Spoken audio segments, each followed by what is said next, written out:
10/12/84 पुराने खाते की समाप्ति की निशानी। क्या होने जा रहा है? पुराना खाता समाप्त होने जा रहा है, तो उसकी निशानी बता रहे हैं। कम से कम इन निशानियों से तुम चेक कर लो कि अब ये पुराना खाता तुम्हारा समाप्त हुआ। कमल पुष्प सम बनाने वाले बाप दादा बोले, आज बाप दादा साकार तन का आधार ले साकार दुनिया में साकार रूपधारी बच्चों से मिलने के लिए आए हैं। वर्तमान समय की हलचल की दुनिया अर्थात दुख के वातावरण वाली दुनिया में बाप दादा अपने अचल अडोल बच्चों को देख रहे हैं। एक तरफ क्या होने जा रहा है? हलचल की भी अति, और अति में बच्चे अचल अडोल।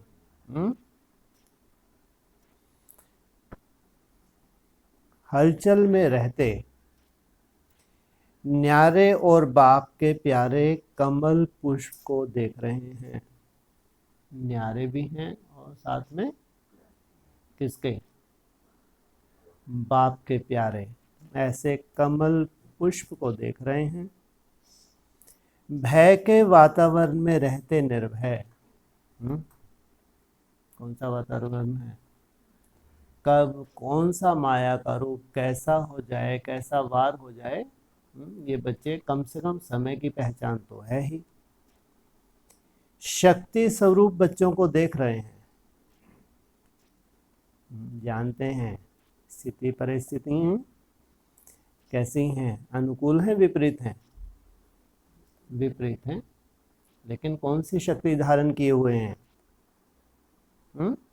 बाप से शक्ति धारण किए हुए हैं, शक्ति रूप अपना धारण किए हुए हैं, ताकि परिस्थिति का क्या कर सकें? सामना कर सकें। किस लिए? किस लिए सामना कर सकें? बड़ा खाने के लिए। किस लिए सामना करना है? जीतने के लिए। इस विश्व के परिवर्तक बेफिक्र बादशाहों को देख रहे हैं। ब्राह्मणों के विश्व का क्या होने जा रहा है? बहुत बड़ा परिवर्तन होने जा रहा है। तो परिवर्तक जो निमित्त बनने जा रहे हैं इस परिवर्तन के लिए, ऐसे बेफिक्र बादशाह हो जो चारों ओर के फिक्रात के वायुमंडल का प्रभाव अंश मात्र भी नहीं पड़ सकता है। चारों ओर का वायुमंडल एक तरफ, दूसरी तरफ अंश मात्र भी उसका प्रभाव तुम्हारे ऊपर नहीं आ सकता। वर्तमान समय विश्व में मेजॉरिटी आत्माओं में भय और चिंता, यह दोनों ही विशेष सभी में प्रवेश है। क्या रिपोर्ट दे रहे हैं बाबा? पहले कभी 40 साल पहले दुनिया के ऊपर लागू होती होगी ये बात, लेकिन आज कौन से संसार में? ब्राह्मणों के संसार में, जिन्होंने लंबे समय तपस्या की है भगवान का बन के, लंबे समय मर्यादाओं का पालन किया भगवान का बन के। जैसे भगवान का बनते हैं दुनिया एक तरफ हो जाती है और सामना करते हैं एक तरफ हो जाते हैं। इतनी जबरदस्त तपस्या सालों साल, और अभी रिजल्ट क्या बता रहे हैं? हाँ सोचो, ये है अति। अति के बाद उसका अंत हो जाना। तो वर्तमान समय विश्व में मेजॉरिटी, थोड़ी बहुत नहीं, ज्यादातर ब्राह्मण भय और चिंता, यह दोनों ही विशेष सभी में प्रवेश है।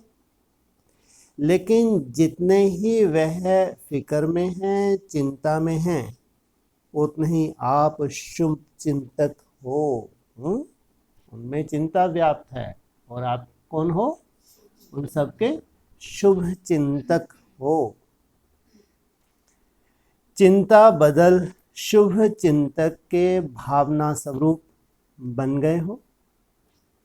भयभीत के बजाय सुख के गीत गा रहे हो ना? अच्छा, क्या भयभीत के बजाय तुम कौन से गीत गा रहे हो? सही में? अच्छा। या तो ये अच्छा है, ज्यादा ज्ञान की गहराई ना हो तो सुख के गीत। जितना जितना ज्ञान सूक्ष्म होता जाता है, जितना गहराई में ज्ञान बैठता जाता है, उतना ही रोंगटे खड़े होते जाते हैं।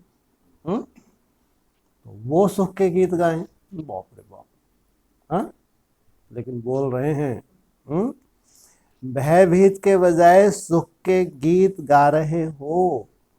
प्रश्न मार्क नहीं है पीछे। ऐसा क्यों? ज्ञान इतना सूक्ष्म रूप से धारण किया हुआ है, दूर तक इसका अर्थ देख सकते हो यथार्थ रूप में। तो भय होगा या गीत गाएंगे? गीत गाएंगे। भक्ति मार्ग वाला होगा तो जरूर गीत गाएगा। लेकिन ज्ञानी तो आत्मा कैसे गीत? कारण तो बताओ, क्यों गीत गा रहे हैं? हाँ हाँ हाँ, ठीक है। हाँ, निश्चय है। लंबे समय का जो तुमने पुरुषार्थ किया है, अंत में बाप का साथ मिलना ही है। ये निश्चय है, इसलिए गीत गा रहे हो। इतना परिवर्तन अनुभव करते हो ना, सदा शुभ चिंतक बन शुभ भावना शुभ कामना की मानसिक सेवा से भी सभी को सुख शांति की अंजलि देने वाले हो ना। मनसा सेवा के द्वारा कितना सुंदर वायुमंडल देने वाले हो।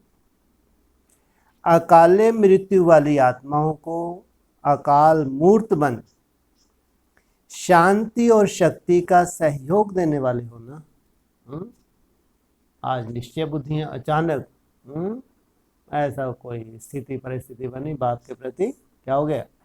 अनिश्चय बुद्धि। कोई ऐसा एक्सीडेंट हो गया, कल मालूम ही नहीं था कि कल हम क्या बनने वाले हैं। अनिश्चय बुद्धि।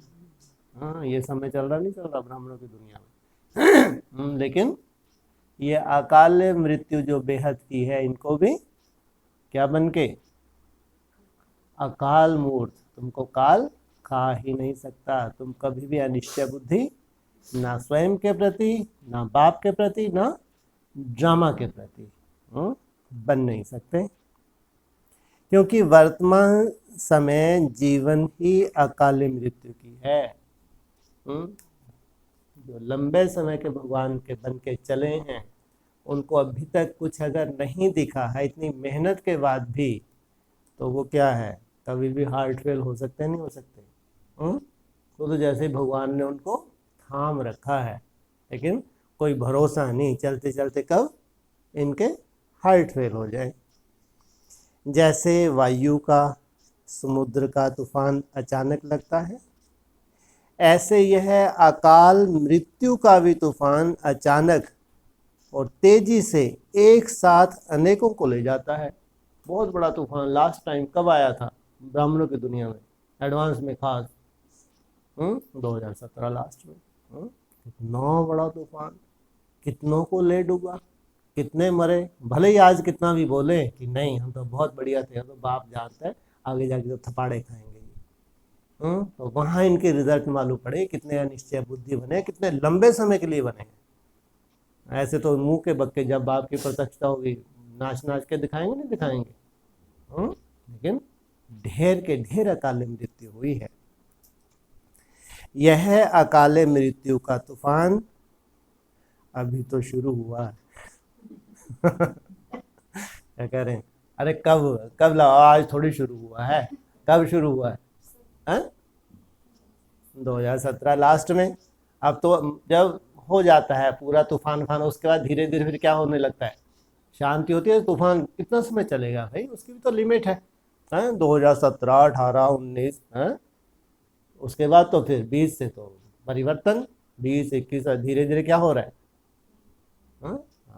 अमृत वेला क्या होने जा रहा है? दिन प्रतिदिन सफल होने जा रहा है। बेहद का अमृत वेला कितने समय का बताया? 10 साल का, 17 के आसपास से 28 तक। तो यह अकाले मृत्यु का तूफान अभी तो शुरू हुआ है। विशेष भारत में सिविल वार और प्राकृतिक आपदाएं ये ही हर कल्प परिवर्तन के निमित्त बनते हैं। सबसे ज़्यादा आफत किन की है? भारतवासियों की। विदेशियों तो ऐसा बम फेंकेंगे, थोड़ा सा सूंघा, गैस, गए। यहाँ एक तो प्राकृतिक प्रकोप, दूसरा सिविल वार। ये है आपको स्वर्ग के गेट खोल दिखेंगे, अब आ गया स्वर्ग। उसमें भी प्राकृतिक प्रकोप में सबसे बड़ा रोल किसका होने वाला है? भूकंप का। मुरली होता है, सबसे बड़ा रोल अदा करेगा भूकंप। ताश के पत्तों को मुआफिक ये जो बिल्डिंग्स हैं, ये मुरली में बताया है। तो विशेष भारत में सिविल वार और प्राकृतिक आपदाएं ये ही हर कल्प परिवर्तन के निमित्त बनते हैं। विदेश की रूपरेखा अलग प्रकार की है। उनके इतने पाप कर्म नहीं है, उनकी रूपरेखा है, परिवर्तन तो होना, लेकिन अलग प्रकार की है। और फिर समझाएंगे कभी बाबा शायद। लेकिन भारत में यह दोनों बातें विशेष निमित्त बनती हैं। कौन कौन सी दोनों बातें? सिविल वार और प्राकृतिक प्रकोप। और दोनों ही रिहर्सल देख रहे हो। दोनों ही साथ साथ अपना पार्ट बजा रहे हैं। कौन कौन? एक तरफ प्राकृतिक प्रकोप, दूसरा सिविल वार। जब अटैक हुआ, करोड़ों रुपया खर्च किया, तो ये क्या थी ब्राह्मणों की दुनिया में? सिविल वार थी। फिर प्राकृतिक प्रकोप, ये जो बुद्धि में विस्फोट होते हैं, ये बुद्धि रूपी धरनी है, नहीं है? हाँ, इसमें विस्फोट नहीं होते? नहीं होते, होते हैं। और सबसे ज्यादा विस्फोटक धरनी कौन सी है? प्रकृति रूपा साक्षात। आप तो साक्षात आप तो साक्षात ही प्रकृति रूपा हैं। कौन है? जगदम्बा खास। वो तो दिखाई है, सीन ही कैसा दिखाया है असुरों के विनाश के लिए। ये प्रकृति का तांडव है। जीव तो लास्ट में निकली। कब? जब अपने बच्चों को, देवताओं को कोई आंच ना आ जाए। तो भारत में यह दोनों ही विशेष निमित्त बनते हैं और दोनों ही रिहर्सल देख रहे हो। दोनों ही साथ साथ अपना पार्ट बजा रहे हैं। बच्चों ने पूछा कि एक ही समय इकट्ठा मृत्यु कैसे और क्यों होता? सामने कौन बैठे हैं? बच्चा बुद्धि। तो उन्होंने पूछा बाबा से कि बाबा ये कैसे होता है? इसका कारण है, यह तो जानते हो और अनुभव करते हो कि अब संपन्न होने का समय समीप आ रहा है। क्या? बच्चों के संपन्न होने का समय समीप आ रहा है। कितना समीप है?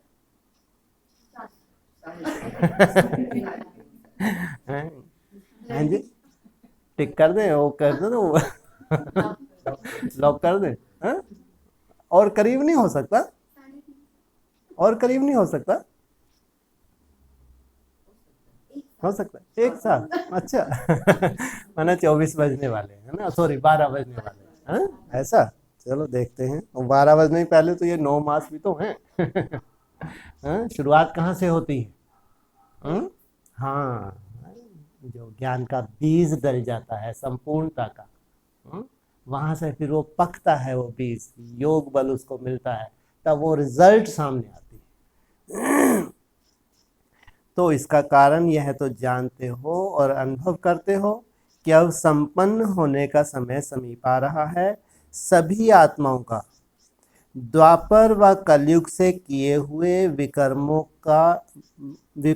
व पापों का खाता जो भी रहा हुआ है वह अभी पूरा ही समाप्त होना है। सोचो कितनी बड़ी बात है। अगर पूरा ही समाप्त होना है और हमारी छत्र छाया, ये भी हमको मालूम है, भगवान ने हमारे ऊपर छत्र छाया कर रखी है, अगर थोड़ा बहुत सेक भी लगे तो उसकी कोई वैल्यू तो नहीं होनी चाहिए, लेकिन हम कितनी वैल्यू देते हैं। अरे बाप रे बाप, इतना मेहनत कर रहे हैं, अमृत वेला मिस नहीं करते, इतनी सुंदर धारणा है बाबा। थोड़ा सा ध्यान रखो। नहीं, बाबा क्या कह रहे हैं, ये क्या है, हल्का सा जैसे कि सेक है आग के बीच में। तो वह अभी पूरा ही समाप्त होना है, क्योंकि सभी को अब वापस घर जाना है। क्या खुलने वाला है, हा? गेट खुलने वाला है। वापस घर जाना है। द्वापर से किए हुए कर्म और विकर्म दोनों का फल अगर एक जन्म में समाप्त नहीं होता तो दूसरे जन्म में भी चुक्तू का व प्राप्ति का हिसाब चलता आता है। लेकिन अभी लास्ट समय है, वैसे पिछले जितने भी जन्म लिए उसमें तो हर जन्म में हिसाब किताब बन जाता था, फिर चुक्तू भी हो जाता था, लेकिन अभी लास्ट समय है और पापों का हिसाब ज्यादा है। क्या कहा, समय लास्ट है, पापों का हिसाब, इसलिए क्या करना है, डॉक्टर को क्या करना पड़ता है, ऑपरेशन, हाँ जरा काट कोट के खाली फ्री।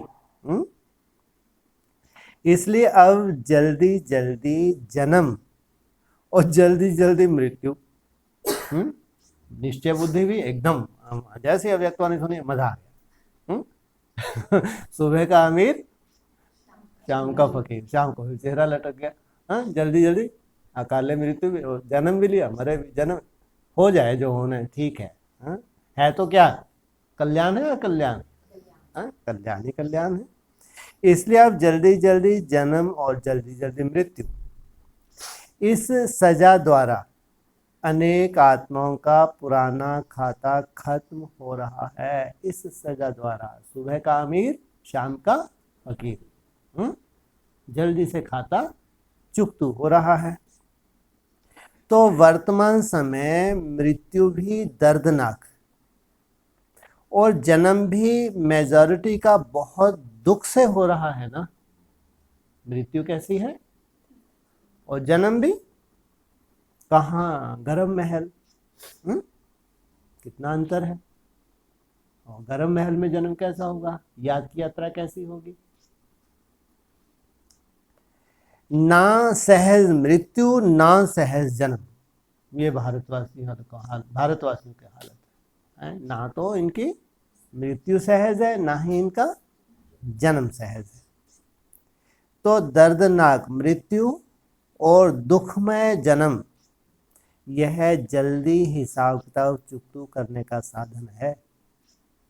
जैसे कि भगवान ने ये क्या कर दिया, लॉटरी लगा दी कि जल्दी जल्दी इनके चुकतू हो और वापस घर जाए। जैसे इस पुरानी दुनिया में चींटियां, चींटे, मच्छर आदि को मारने के लिए साधन अपनाए हुए हैं, उन साधनों द्वारा एक ही साथ चींटियां व मच्छर व अनेक प्रकार के कीटाणु इकट्ठे हो विनाश हो जाते हैं। ऐसे आज के समय मानव भी मच्छरों चींटियों सदृश अकाले मृत्यु के वश हो रहे हैं। मानव और चींटियों में अंतर ही नहीं रहा है। यह सब हिसाब किताब और सदा के लिए समाप्त होने के कारण इकट्ठा अकाले मृत्यु का तूफान समय प्रति समय आ रहा है। जैसे धर्मराजपुरी में भी सजाओं का पाठ अंत में नूंदा हुआ है, ये अभी बाकी है। क्या धर्मराजपुरी अभी, वो तो अंत में, वो उसकी भी ड्रामा में नूंद है, लेकिन वह सजाएं सिर्फ आत्मा अपने आप भोगती और हिसाब किताब चुकतू करती है। लेकिन कर्मों के हिसाब अनेक प्रकार में भी विशेष 3 प्रकार के हैं। एक है आत्मा को अपने आप भोगने वाले हिसाब किताब, आत्मा अंदर ही अंदर दुख भोगती है, जैसे बीमारियां, अपने आप ही आत्मा तन के रोग द्वारा हिसाब चुकतू करती है। ऐसे और भी दिमाग कमजोर होना व किसी भी प्रकार की भूत की प्रवेशता, ऐसे ऐसे प्रकार की सजाओं द्वारा आत्मा स्वयं हिसाब किताब भोगती है। चाहे किसी आत्मा की प्रवेशता हो, चाहे कर्म भोग हो, जो भी कोई कारण हो, अगर हमको किसी भी कारण से टेंशन हो रही है तो ये हिसाब किताब चुकतू हो रहे हैं। दूसरा हिसाब है संबंध संपर्क द्वारा दुख की प्राप्ति। संबंध संपर्क तो वो होते हैं जिससे सुख मिले। सत्युग में क्या होगा? सुख देंगे, सुख लेंगे। यह तो समझ सकते हो ना कि कैसे है। और तीसरा है प्राकृतिक आपदाओं द्वारा हिसाब किताब चुकतू होना। तीनों प्रकार के आधार से हिसाब किताब चुकतू हो रहे हैं। चाहे प्रकृति निमित्त बनो, चाहे तुम्हारे संबंध निमित्त बने और या फिर कर्म हो। तो धर्मराजपुरी में संबंध और संपर्क द्वारा हिसाब व प्राकृतिक आपदाओं द्वारा हिसाब किताब चुकतू नहीं होगा। क्या कहा? अगर इस तरह से हिसाब किताब आपने चुकतू कर लिए तो धर्मराजपुरी में संबंध और संपर्क द्वारा हिसाब व प्राकृतिक आपदाओं द्वारा हिसाब किताब चुकतू नहीं होगा। क्या मतलब है? वह यहां साकार सृष्टि में होगा। सारे पुराने खाते सभी के खत्म होने ही हैं, इसलिए यह हिसाब किताब चुकतू की मशीनरी अब तीव्र गति से चलनी ही है। इसको कोई रोक नहीं सकता।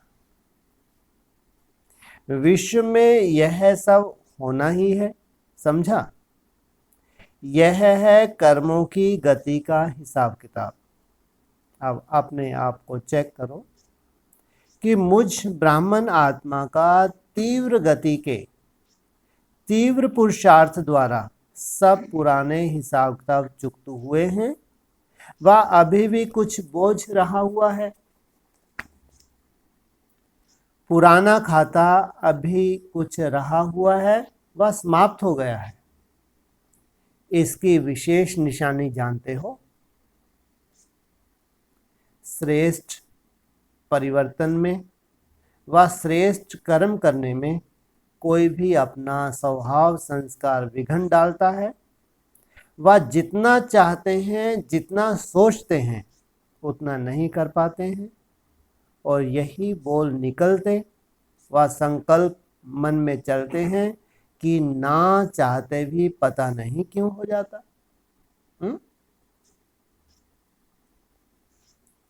पता नहीं क्या हो जाता। वह स्वयं की चाहना श्रेष्ठ होते, हिम्मत उल्लास होते हुए भी परवश अनुभव करते हैं। कहते हैं ऐसा करना तो नहीं था, सोचा नहीं था, लेकिन हो गया। कारण क्या निकला? कारण क्या निकला? हिसाब किताब। इसको कहा जाता है स्वयं के पुराने स्वभाव संस्कार के परवश। व किसी संग दोष के परवश व किसी वायुमंडल वाइब्रेशन के परवश। यह तीनों प्रकार के परवश परिस्थितियां होती हैं तो ना चाहते हुए होना, सोचते हुए ना होना व परवश बन सफलता को प्राप्त ना करना, यह निशानी है पिछले पुराने खाते के बोझ की। कुछ ना कुछ बोझ रहा हुआ है तो ये रिजल्ट है। तो फिर क्या हो रहे हैं जब है? हाँ, वो तो ठीक है। तो जब बोझ किसी का कम हो जाता है तो क्या होता है? फ्री नहीं, हल्का। हाँ, तो इन निशानियों द्वारा अपने आप को चेक करो। किसी भी प्रकार का बोझ उड़ती कला के अनुभव से नीचे तो नहीं ले आता, बस ये चेक करो। तुम्हारी उड़ती कला सदा ही बनी हुई है। हिसाब चुकतू अर्थात प्राप्ति के अनुभव में उड़ती कला। कब कब प्राप्ति है, कब है तो अब रहा हुआ है। तो इस विधि से अपने आप को चेक करो। तो माना तुम्हारी सदा ही क्या होनी चाहिए? कौन सी कला? उड़ती कला। दुख में, दुनिया में तो दुख की घटनाओं के पहाड़ फटने ही हैं।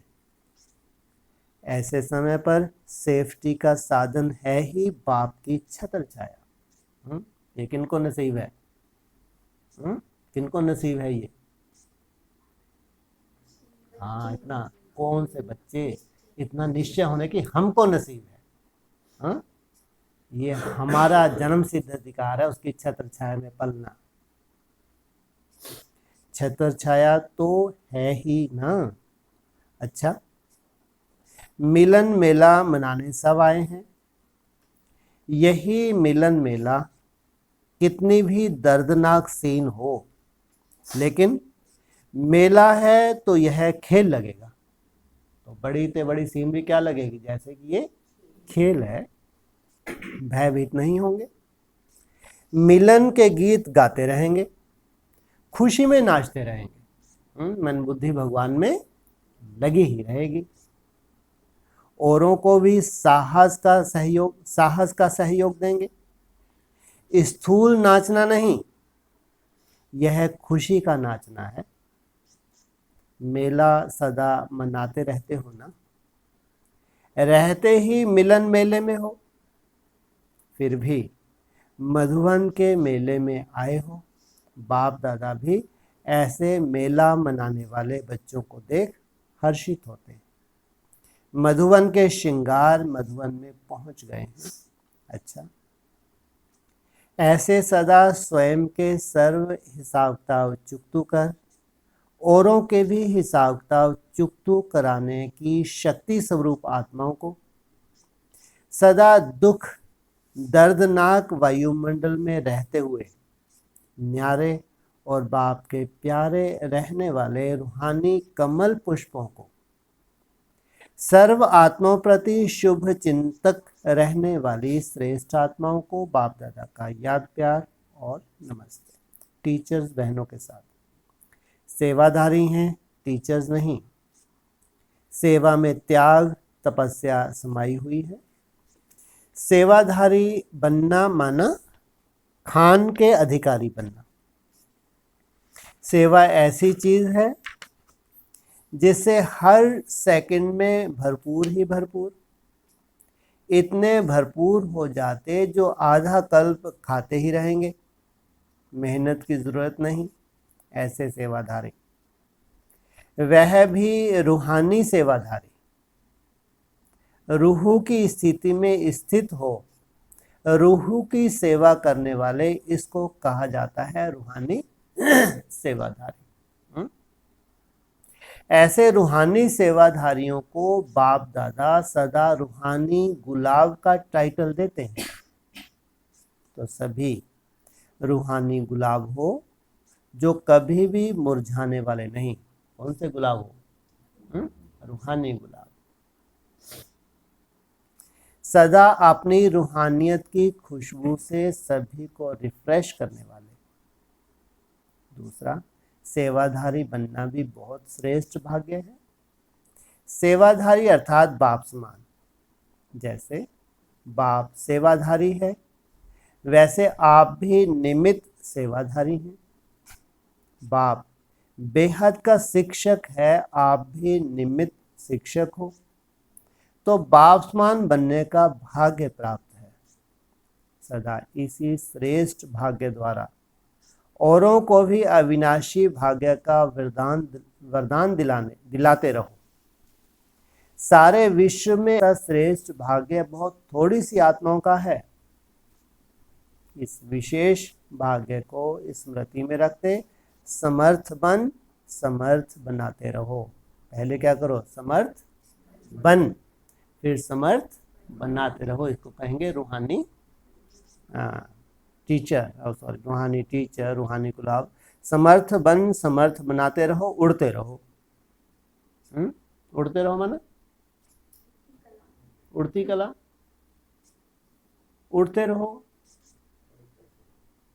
निसंकल्प ठोकते रहो, निसंकल्प अवस्था बढ़ाते रहो, इसको कहते हैं उड़ती कला। सदा स्वयं को आगे बढ़ाते औरों को भी आगे बढ़ाओ। ओम शांति।